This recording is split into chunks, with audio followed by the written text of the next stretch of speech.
Bonsoir mesdames et messieurs, soyez les bienvenus à ce rendez-vous d'information. Voici les titres pour vous en une ce soir. Conseil gouvernemental ce mercredi à l'ordre du jour des mesures pour l'amélioration des mécanismes de financement des PME, la réalisation d'un CHU dans la commune d'Abobo et la construction de marchés couverts à Boaké et Yopougon à hauteur de 59 milliards de francs CFA. Vous suivez le développement de ces points dans ce journal. Le président de la République lance l'opération d'enrôlement pour le renouvellement des cartes nationales d'identité.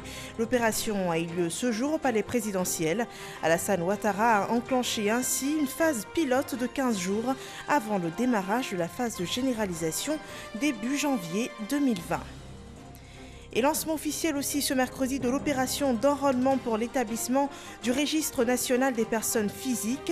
L'objectif est de mettre en place un système de gestion efficace des flux migratoires en attribuant à chaque individu un numéro identifiant unique. Ouvrons ce journal par cette réunion gouvernementale de ce mercredi. D'importantes décisions ont été prises par les membres du gouvernement sous la direction du chef de l'État Alassane Ouattara. Il s'agissait entre autres des mesures visant à améliorer les mécanismes de financement des PME, la réalisation d'un CHU dans la commune d'Abobo et la construction de marchés couverts à Boaké et à Yopougon à hauteur de 59 milliards de francs CFA. De plus amples informations sur ces points abordés dans ce reportage de Awa Touré. Le gouvernement veut améliorer les conditions d'exercice du commerce de détail et de demi-gros à travers la réalisation d'infrastructures stratégiques pour l'économie nationale. Le Conseil des ministres ce mercredi 11 décembre a ainsi décidé de la construction de 2 grands marchés et leurs abords à Yopougon et Boaké. C'est un projet qui comporte 2 composantes. La première composante est relative à l'aménagement de la zone marchande de Boaké et qui d'ailleurs, dans cette composante, nous avons 5 volets. Le premier volet porte sur la construction d'un grand marché à Boaké, grand marché qui comprendra 5 îlots d'une superficie d'environ 8,7 hectares, pourra accueillir jusqu'à 8000 commerçants. La seconde composante de cette convention porte sur un marché de demi-gros et de détail à Yopougon, qui verra la construction du marché de demi-gros et de détail de Yopougon. Et ce marché pourra accueillir environ 2750 détaillants sur son espace. Dans le cadre du plan national de développement sanitaire qui vise à améliorer les plateaux techniques et renforcer les capacités d'hospitalisation, la commune d'Abobo, bientôt dotée d'un centre hospitalier universitaire. Le centre hospitalier universitaire d'Abobo sera doté d'une capacité de 600 lits avec un pôle de spécialité, notamment en matière de néphrologie, y compris la dialyse et la greffe rénale. Le gouvernement qui entend faire du secteur des petites et moyennes entreprises le moteur de la croissance économique a autorisé le renforcement des mesures en faveur des PME. Face aux difficultés que traversent les PME, liées pour l'essentiel à l'insuffisance des financements et à l'accès limité des PME au marché tant public que privé, le gouvernement a initié diverses actions pour redynamiser le tissu de ces entreprises. Ces mesures ont consisté globalement à améliorer les mécanismes de financement des PME, à leur octroyer des avantages fiscaux et à faciliter leur accès au marché public. Afin de consolider le secteur privé et apporter des réponses fortes à la problématique de l'autonomisation des jeunes, le Conseil a arrêté diverses autres mesures. Ainsi, le Conseil a instruit le ministre chargé des PME et l'ensemble des ministres concernés à l'effet de prendre les dispositions utiles pour l'élaboration d'un document de politique publique pour le développement de l'entrepreneuriat et une stratégie nationale d'encadrement du secteur informel. Le porte-parole du gouvernement, Sidi Tchemoko Touré, a par ailleurs annoncé la visite du président français Emmanuel Macron en Côte d'Ivoire du 20 au 22 décembre 2019. Le prochain Conseil des ministres est prévu pour se tenir le 18 décembre 2019 à Yamoussoukro. Et le palais présidentiel était aussi le lieu ce mercredi du lancement officiel de l'opération d'identification pour la nouvelle carte nationale d'identité, la CNI. Une opération couplée de l'enrôlement de l'établissement, de l'enrôlement du registre national des personnes physiques. Et c'est tout naturellement que le chef de l'État a été enrôlé, la toute première personnalité à l'être pour cette opération, dont l'objectif est de mettre en place un système de gestion efficace des flux migratoires en attribuant à chaque individu un identifiant unique. Et l'opération à laquelle s'est prêté le chef de l'État Alassane Ouattara est la phase pilote du projet qui est prévue durer 2 semaines avant le démarrage de la phase de généralisation début janvier 2020. Le système administratif d'identification se modernise donc et après le palais présidentiel, la primature a abrité le lancement officiel du registre national des personnes physiques. Cette opération consiste à établir une base centrale nationale et inclusive de données biométriques et biographiques des Ivoiriens et des personnes d'origine étrangère résidant ou de passage sur le territoire ivoirien. Herman Guivet. Un numéro unique pour tout faciliter.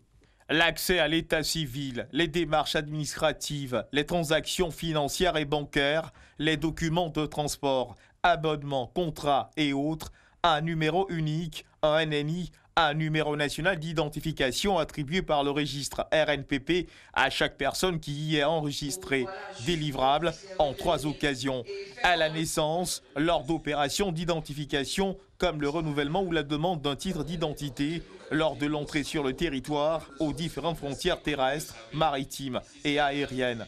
Le registre national des personnes physiques démarre par le renouvellement des cartes nationales d'identité venues à expiration depuis juin 2019 et devant venir dans les jours ou les semaines à venir à expiration.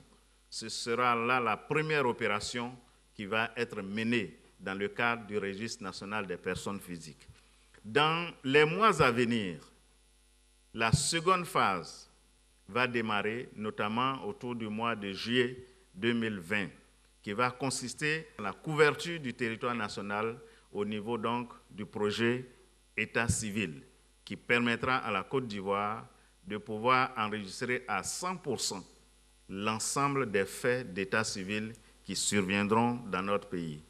Dans les jours qui suivent, des supports d'information seront mis à la disposition du grand public afin que dans un avenir très proche, tous les Ivoiriens puissent figurer au registre national des personnes physiques. Le RNPP, un atout indéniable pour la sécurisation des biens et des personnes. À l'aéroport, vous pouvez passer juste avec votre empreinte, on sait que c'est vous.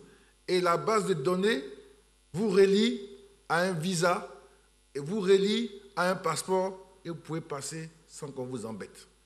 Si vous sortez d'Abidjan, et quand vous sortez, vous n'avez pas besoin de carte d'identité parce que les données que vous avez en vous vont être reliées. Donc ça permet un très haut niveau de sécurité. Représentant le Premier ministre Amadou Gon Coulibaly, le ministre d'État ministre de la Défense, Ahmed Bakayoko, n'a pas manqué d'insister sur le bouleversement positif qu'engendrera la mise en œuvre du RNPP sur le quotidien des populations. À terme, le citoyen pourra se faire délivrer ses documents administratifs, notamment des actes d'état civil, sans avoir à se déplacer de son lieu de résidence habituel. Le RNPP est ainsi un outil moderne qui participera directement au développement socio-économique de la Côte d'Ivoire. Le RNPP, c'est plusieurs avantages, tant pour l'État, pour les personnes physiques, mais également les entreprises privées et administrations publiques. Sa mission première, moderniser de façon systématique le système d'état civil à travers l'utilisation de procédés électroniques à la pointe de la technologie. Les décideurs postaux du monde entier seront à Abidjan du 10 au 28 août 2020 pour façonner l'avenir du secteur postal mondial. La rencontre constituera le 27e congrès postal universel et pour optimiser sa réussite, les organisateurs entament déjà les préparatifs de cet événement. Les différentes commissions engagées dans la préparation du congrès étaient réunies en atelier au Sofitel Hôtel Ivoire sous la présidence du vice-président de la République Daniel Kablo-Duncan. Le point des réunion par Herman Guivet. Daniel Kablan Duncan, le vice-président au Sofitel Hôtel Ivoire, pour une visite guidée des sites réservés pour accueillir le 27e congrès de l'Union postale universelle, prévu pour se tenir du 10 au 28 août prochain. L'organisation de ce congrès, la Côte d'Ivoire veut le réussir et s'en donne donc les moyens. Mission confiée à plusieurs commissions dont le CNOA, le Comité national d'orientation et d'impulsion, le secrétariat permanent à l'organisation, le comité scientifique, les prestataires de services. Monsieur le vice-président de la République, cette visite du site qui va abriter le congrès de l'Union postale universelle est une étape majeure dans les préparatifs. Cette visite doit nous permettre de recueillir votre avis et vos bénédictions pour certaines dispositions qui sont prises.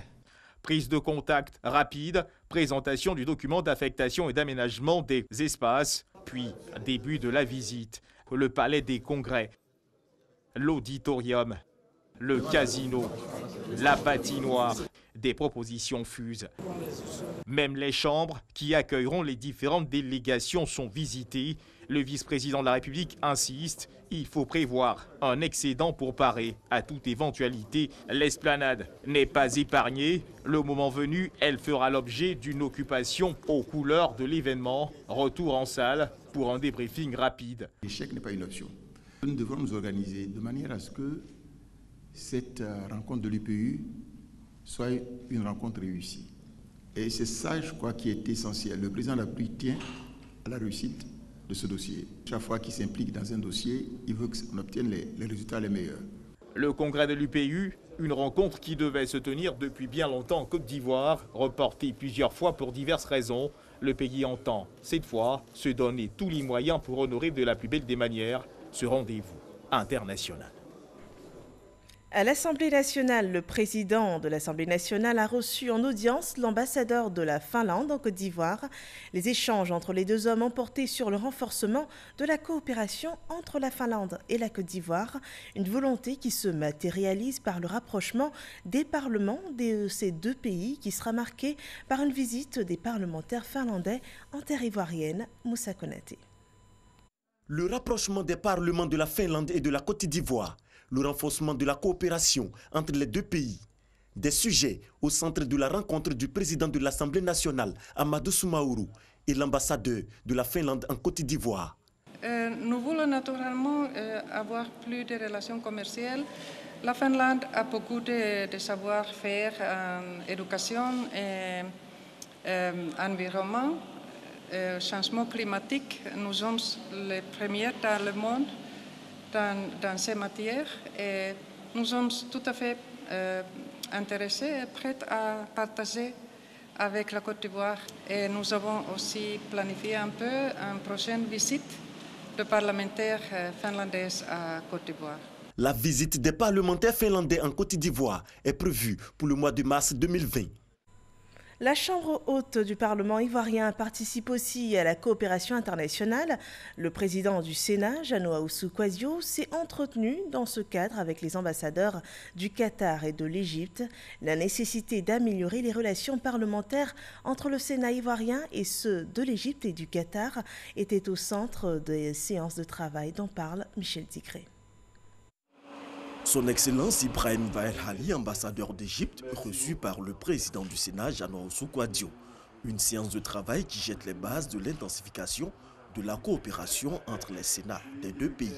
Nous avons aussi discuté des possibilités d'approfondir ces liens de coopération à travers le renforcement de capacités, les disponibilités des deux parties encore à échanger des contacts au plus haut niveau, que ce soit en Égypte ou en Côte d'Ivoire.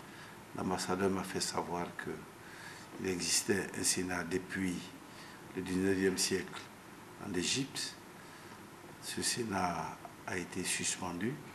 À partir de 2020, il réinstitue le Sénat sur le modèle de ce que nous faisons en Côte d'Ivoire, notamment 2 tiers des sénateurs seront élus, 1 tiers des sénateurs sera désigné par le président de la République d'Égypte.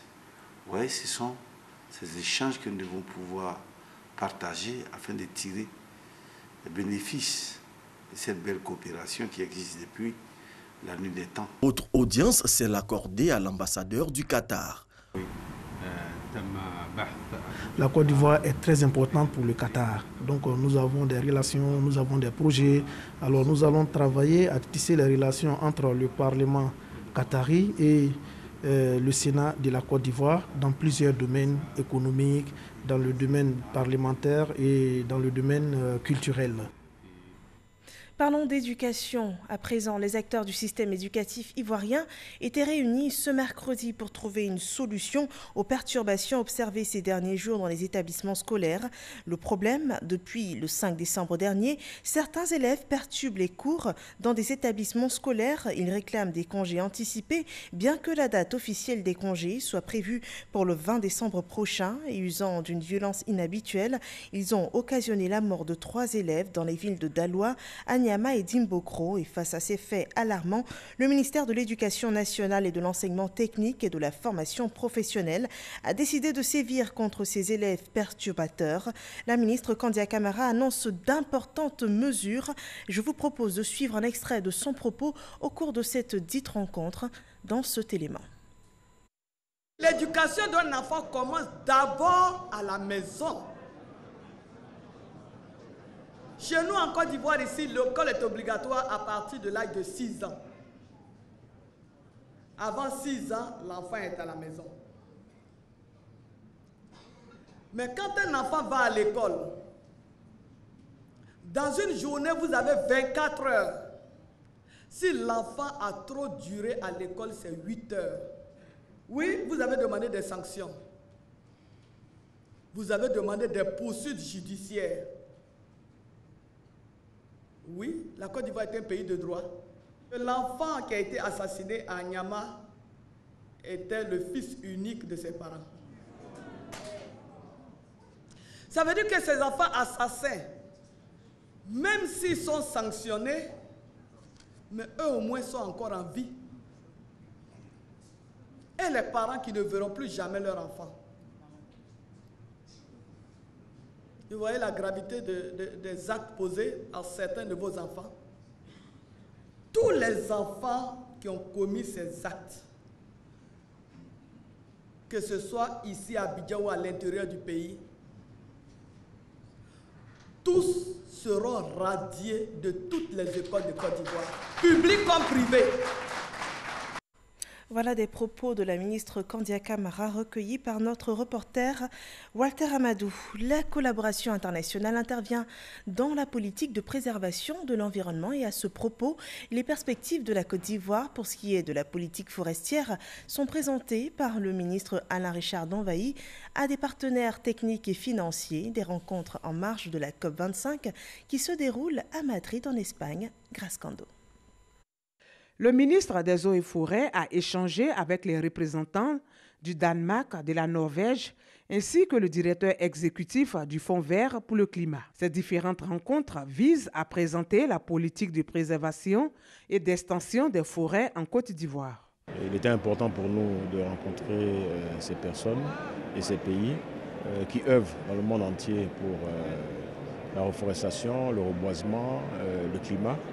Et voir dans quelle mesure, après ces premiers contacts, nous pouvons faire en sorte qu'ils soient intéressés donc par le financement de notre politique forestière. Et je pense que nous avons pu donc les intéresser à cela et nous allons continuer à faire le suivi de ces contacts pour faire en sorte que la politique hardie forestière en Côte d'Ivoire, qui a été mise en place par le président de la République, donc, puisse être mise en œuvre avec le plus grand succès possible. Le directeur exécutif du Fonds vert pour le climat, Yannick Glemarek, entend accompagner la Côte d'Ivoire dans la mise en œuvre de sa politique forestière. Nous parlons à présent du développement du transport urbain. La Sotra élargit son parc d'autobus. 500 nouveaux engins seront bientôt mis en circulation pour désengorger les lignes de bus. C'est une opération possible grâce à un partenariat avec une compagnie suédoise, Scania. Les détails de ce projet dans ce reportage de Lanciné Bakayoko. Selon le contrat commercial paraphé sous le regard du ministre des Transports Amadou Koné et de l'ambassadeur de Suède en Côte d'Ivoire, Maria Lessner, c'est dans le courant de 2020 que la Société des Transports abidjanais va réceptionner les 500 nouveaux autobus fabriqués par la compagnie suédoise Scania. Ces véhicules qui seront livrés progressivement comprennent 450 bus de 13 mètres compatibles au diesel et 50 articulés de 18 mètres propulsés au gaz. Ce premier contrat de référence ne se limite pas seulement à la livraison de matériel roulant. Il s'agit d'un nombre d'autres prestations. Il inclut la construction des dépôts de bus et la rénovation des dépôts de bus. Et finalement, la formation des agents de la SOTRA, en ce qui concerne des machinistes ou des chauffeurs, ainsi que des techniciens, où on s'engage vraiment à rester de vos côtés pour leur fournir du matériel et d'autres soutiens. Ce programme s'inscrit dans le projet présidentiel d'Alassane Ouattara d'améliorer les conditions de déplacement des populations abidjanaises, mais surtout de permettre à la ville d'Abidjan d'exploiter tout son potentiel économique. Quand on sait que près du quart de la population de la Côte d'Ivoire vit à Abidjan, donc la mobilité à un moindre coût était un facteur important pour le gouvernement qui œuvre tous les jours pour l'amélioration des conditions de vie de la population. En attendant la signature de l'accord de financement en négociation avec le ministre des Transports, ce contrat commercial ouvre la porte à l'acquisition de la 4e et dernière vague d'autobus dans le cadre du projet de l'État de Côte d'Ivoire visant à doter la SOTRA de 2000 autobus neufs de 2017 à 2020. Nous parlons de politique à présent. L'ambassadeur des États-Unis en Côte d'Ivoire a rencontré les responsables du RHDP avec en tête Adama Bictogo, le directeur exécutif du parti. Les élections présidentielles de 2020 étaient au centre des échanges. Le point avec Sidonie Davila. L'ambassadeur des États-Unis face à une délégation du RHDP, conduite par le directeur exécutif du parti, Adama Bictogo. Les discussions qui ont duré près d'1 heure ont porté sur différents points, notamment les élections de 2020. Nous avons beaucoup parlé de l'importance d'une année électorale qui renforcera la stabilité, qui est vraiment indispensable à la continuation du progrès. Nous avons parlé de l'importance du climat apaisé, donc d'un climat de confiance. J'ai rappelé, comme je le fais souvent, que bien sûr les États-Unis d'Amérique sont neutres en matière de politique intérieure en Côte d'Ivoire, mais nous ne sommes pas neutres dans notre conviction que des élections démocratiques crédibles renforcent la stabilité. Nous avons assuré son Excellence, Monsieur l'ambassadeur des États-Unis, pour dire que le président de la République et son gouvernement ont engagé un dialogue politique qui a permis donc la mise en place d'une commission électorale qui a obéi donc à un moment donné, a pris en compte les recommandations de la Cour des droits de l'Union africaine et qu'aujourd'hui, le RHDP s'attelle à mettre en place, à renforcer son implantation au plan national, mais qu'en tout état de cause, le RHDP est engagé dans la voie permanente de mise en place d'un climat de confiance. Cette visite de travail avec l'ambassadeur des États-Unis en Côte d'Ivoire rentre dans la dynamique des rencontres initiées par ce dernier depuis 2 mois. Toujours question du RHDP, le parti a investi la commune de Port-Bouët. La coordination du parti d'Alassane Ouattara, dirigée par les ministres Siandou Fofana et Abdourahmane Cissé, a pris ses quartiers dans cette commune dimanche dernier. À l'instar des autres représentants du RHDP, ils devront s'atteler à fédérer les populations autour des idéaux de leur parti politique, le RHDP à Boussanogo. Siandou Fofana, Abdourahmane Cissé, voici les 2 personnalités chargées de la mobilisation des militants dans la commune de Port-Bouët jusqu'à la victoire du Rassemblement des oufouettistes pour la démocratie et la paix aux échéances électorales de 2020. Choisis pour leur capacité de mobilisation, ils sont faits ce dimanche 8 décembre, coordinateurs régionaux par la ministre Mariatou Koné, au nom du président du RHDP, le président Alassane Ouattara. En les choisissant pour assumer ces postes stratégiques dans la commune de Port-Bouët, le parti a mis les hommes qu'il faut à la place qu'il faut. Compétences, foi militante, capacité de mobilisation sont des qualités et atouts que les 2 coordonnateurs régionaux vont mettre au service de la coordination régionale pour que Port-Bouët demeure l'un des bastions du RHDP. Les deux coordinateurs ont tout de suite pris la mesure de la tâche qui leur est confiée. Ils ont promis de tout mettre en œuvre pour l'accomplir afin que le processus de développement engagé par le président Alassane Ouattara se poursuive. Un pari qui ne sera gagné qu'avec le concours des militants, à qui l'émissaire du président du RHDP a demandé de se mobiliser. Quelle que soit leur volonté de tout mettre en œuvre pour atteindre les objectifs fixés, ne peuvent mener le parti à la victoire sans le soutien constant et sans un engagement véritable de tous. J'exhorte chaque militant, chaque militante à constituer cette force autour des deux coordonnateurs pour que demain nous puissions célébrer ensemble la victoire de nos efforts communs. En plus des deux coordinateurs régionaux, 5 coordinateurs régionaux associés ont été aussi investis par la ministre Mariatou Koné. Rappelons que ce sont au total 3794 coordinateurs RHDP chargés de l'animation de base qui ont été choisis par la direction du parti en octobre dernier pour la victoire à l'élection présidentielle d'octobre 2020. Toujours sur la scène politique ivoirienne, le président du Rassemblement pour la Côte d'Ivoire, le RACI, appelle au rassemblement des Ivoiriens. Il a animé une conférence de presse pour faire l'état des lieux sur la situation socio-politique en Côte d'Ivoire. Le point avec Ahmed Traoré et Herman Kivé. Conférence de presse du RACI, le Rassemblement pour la Côte d'Ivoire, animé par Soro Kanigui, son président. À l'ordre du jour, tour d'horizon de la situation socio-politique en Côte d'Ivoire. Soro Kanigui, le conférencier, appelle le peuple de Côte d'Ivoire à se rassembler autour des idéaux de son parti. Nous allons maintenant directement communiquer avec le peuple de Côte d'Ivoire pour expliquer au peuple ce que nous voulons, où nous voulons aller. Notre intention n'est pas surtout de créer des palabres, mais notre intention est de défendre la démocratie, la justice et la paix en Côte d'Ivoire.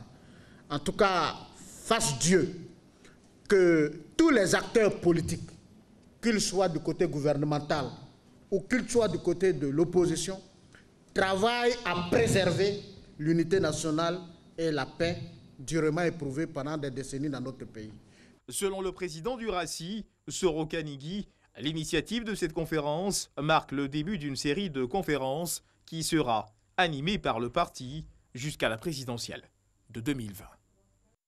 Parlons de culture à présent. La 3e édition du Tangpi Nidale Festival se déroule depuis le 8 décembre dernier. Ce festival des arts et de la culture danse se tient jusqu'au 14 décembre prochain dans la ville de Mans. Cette 3e édition de ce grand rendez-vous qui fait la promotion du patrimoine culturel artistique du peuple dan et de ses alliés a pour thème culture et paix. FPOE. Mans, centre culturel audiovisuel. Les jeunes participent au Forum de la jeunesse de la 3e édition du Festival des arts et de la culture dan, le Tangpi Nidale, qui a débuté depuis le 8 décembre. Ils sont entretenus sur les thèmes de la culture dan, la paix et le travail. Il était question pour les jeunes de la région du Tangpi de venir participer au Festival Nidale pour qu'ensemble nous puissions voir comment nous pouvons valoriser la culture dan.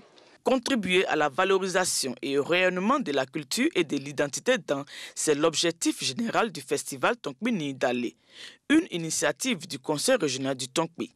L'édition 2019 innove en ce sens qu'elle est thématique. La 3e édition a choisi pour thème la culture et la paix et nous allons faire en sorte que tout ce qui se passera s'inscrive dans ce cadre-là. Le petit plus, ça sera le jour de l'apothéose que nous appelons le Nidaïkpi.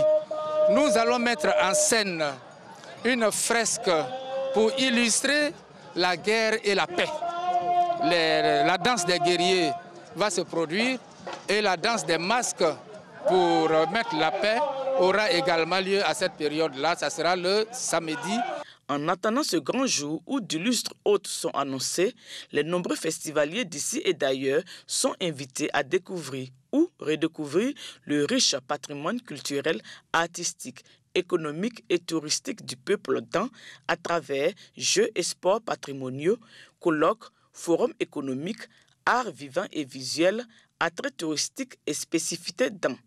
le peuple acquier et le Royaume du Maroc sont les invités nationaux et internationaux pour cette édition.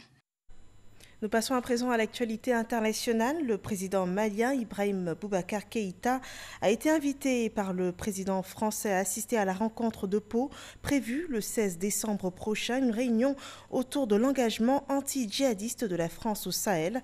La rencontre sera axée autour des acquis et perspectives de l'opération Barkhane et de l'harmonisation des futures dispositions sécuritaires dans le Sahel. Et en plus du président malien, les chefs d'État du Burkina Faso, du Niger, du Tchad et de la Mauritanie participeront à la rencontre.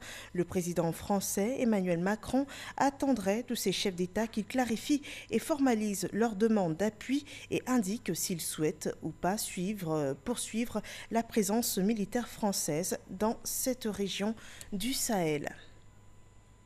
Ce journal est terminé. Merci de nous avoir suivis. Je vous retrouve demain pour une autre édition sur l'actualité d'ici et d'ailleurs. Bonsoir à tous.